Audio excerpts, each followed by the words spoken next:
salam damai sejahtera untuk kita semua. Kami dari kelompok 5 akan memaparkan materi kami tentang Kerajaan Utara Israel pada masa abad ke-8 sebelum Masehi. Baik, mari kita sama-sama mencari tahu atau mengkaji apa saja yang ada di dalam materi tersebut. Baik, di dalam materi Kerajaan Utara Israel yang terjadi pada abad ke-8 sebelum Masehi itu ada sejarah dan politik, di mana di dalam Kerajaan Utara Israel itu mengalami kemerdekaan dan kemakmuran yang cukup besar dikarenakan ada penurunan kekuatan Asyur di wilayah lain. Yang menjadi penguasa atau pemimpin utama pada masa itu adalah Raja Yerobeam II, di mana ia berhasil memperluas wilayah kerajaan dan memperluas kekuasaannya. Namun pada akhir masa pemerintahannya ia dikarantina karena sakit, dan putranya Yotam serta cucunya Ahaz menjadi rekan penguasa bersamanya. Kemudian ada kronologi sejarah yang terjadi pada masa itu, terkhususnya hubungan antara kerajaan Israel, kerajaan Yehuda, dan kerajaan Asyur. Yang terjadi perubahan penting pada masa itu seperti jatuhnya Samaria dan pemerintahan raja-raja seperti Tiglat-Pileser III.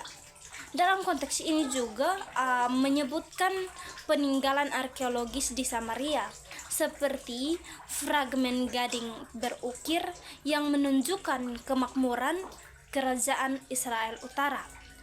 Kemudian jatuhnya kerajaan Utara Israel yang terjadi pada abad ke-8 sebelum Masehi. Itu penaklukan Samaria oleh kerajaan Asyur itu terjadi pada tahun 722 sebelum Masehi. Para sejarawan Deuteronomis menilai jatuhnya kerajaan ini sebagai akibat kemurtadaan dan penyembahan dewa-dewa selain Yahweh atau Tuhan.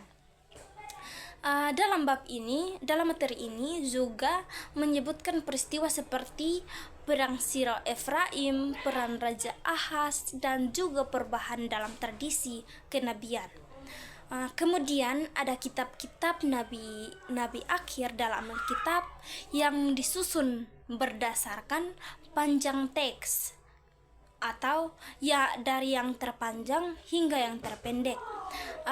Terbagi menjadi dua, yaitu nabi-nabi besar dan nabi-nabi kecil, di mana nabi besar terdiri dari Yesaya, Yeremia, Yeskiel, dan Daniel, dan nabi-nabi kecil itu terdiri dari 12.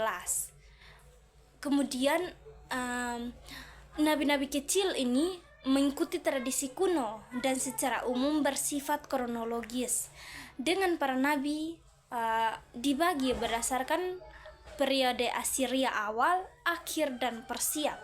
Kemudian ada juga struktur dan penyusun kitab nubuat dalam Alkitab, khususnya bagian yang berisi nubuat terhadap bangsa-bangsa. Konteks ini juga menjelaskan bahwa kitab-kitab nubuat tidak selalu disusun secara kronologis, namun seringkali berdasarkan tema.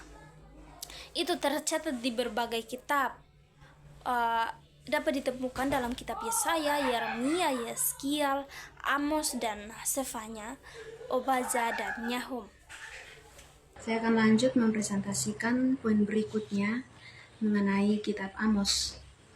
Kitab Amos adalah antologi nubuat yang mencakup nubuat-nubuat terhadap Israel dan bangsa-bangsa di sekitarnya. Termasuk dalam kitab Amos juga ada 5 penglihatan yang menggambarkan tentang hukum ilahi.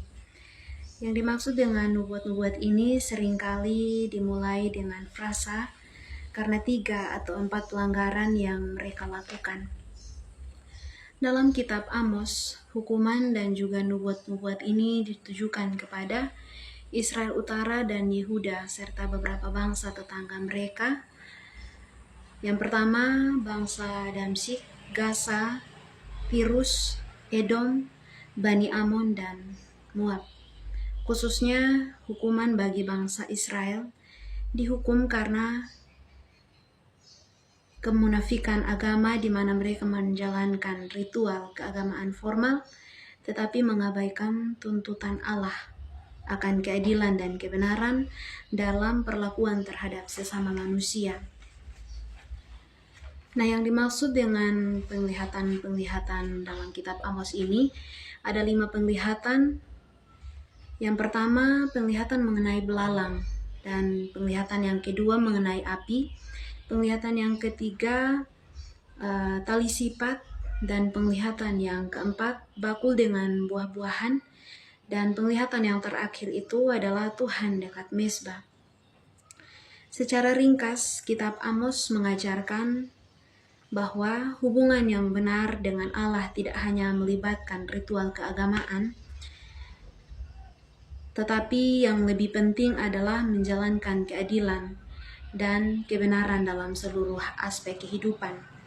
Yang menjadi inti dalam kitab Amos ini adalah keadilan sosial dan penghakiman Allah atas ketidakadilan, penindasan dan kemunafikan beragam yang dilakukan oleh bangsa Israel, khususnya dalam kerajaan Allah. Baik, selanjutnya saya akan menjelaskan tentang kritik Amos terhadap pelanggaran perjalanan Israel dengan Yahweh, terutama kegagalan mereka dalam memperlakukan kaum miskin. Dari teks ini beberapa poin. Yang pertama, Amos mengkritik kaum elit atau kaya yang di Samaria dan Yerusalem karena mereka memperlakukan orang miskin dengan tidak baik. Yang kedua, Amos menantang keyakinan bahwa pemilihan ibu kota oleh Tuhan adalah jaminan keagamaan. Amos juga menyarankan bahwa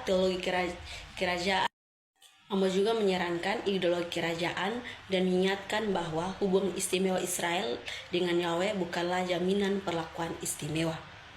Di sini juga menyatakan bahwa celaka bagi mereka yang berbaring di atas tempat tidur gading dan bermalas-malasan di atas dipan-dipan, memakan domba dari kawanannya dan anak sapi dari kandangnya, dan menyanyikan lagu-lagu iseng diiringi suara herpa, dan seperti Daud memprovokasi dengan alat musik yang meminum anggur dan dari mangkok dengan mengurapi mereka dengan minyak yang tidak baik.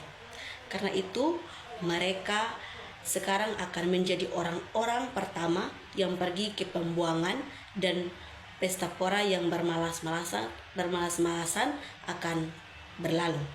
Selanjutnya adalah Hari Tuhan dan Kitab Hosea, di mana menjelaskan bahwa Hari Tuhan adalah konsep yang berkembang dalam literatur dialektik Yahudi dan Kristen, dan membahas tentang pernikahan Nabi Hosea sebagai analogi hubungan antara Yahweh dan Israel.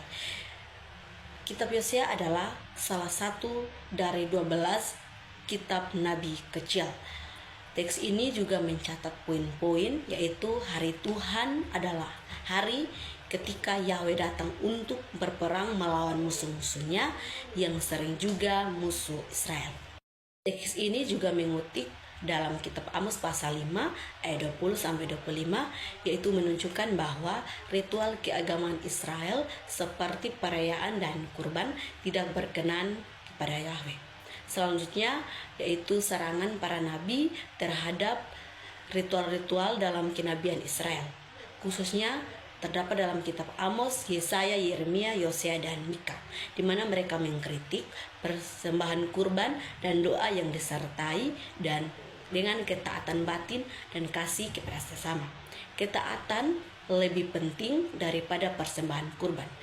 Dapat dua penafsiran serangan Nabi terhadap ritual. Sebagai cendekiawan melihatnya sebagai serangan terhadap ritual itu sendiri, sementara yang lain melihatnya sebagai kritik terhadap ritual yang tidak disertai dengan ketaatan penuh.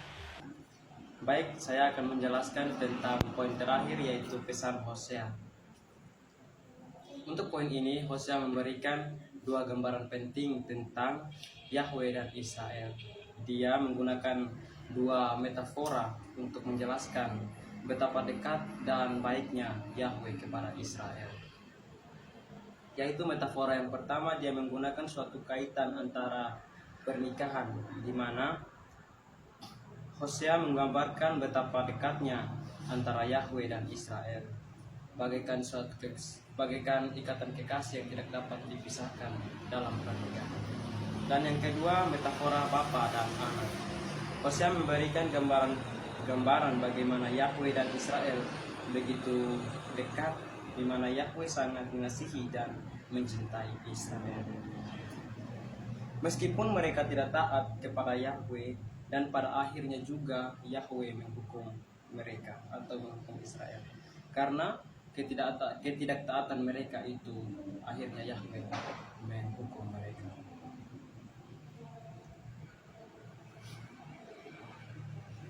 Hosea juga memberikan contoh bagi siapa yang kurang percaya pada Yahweh adalah monarki.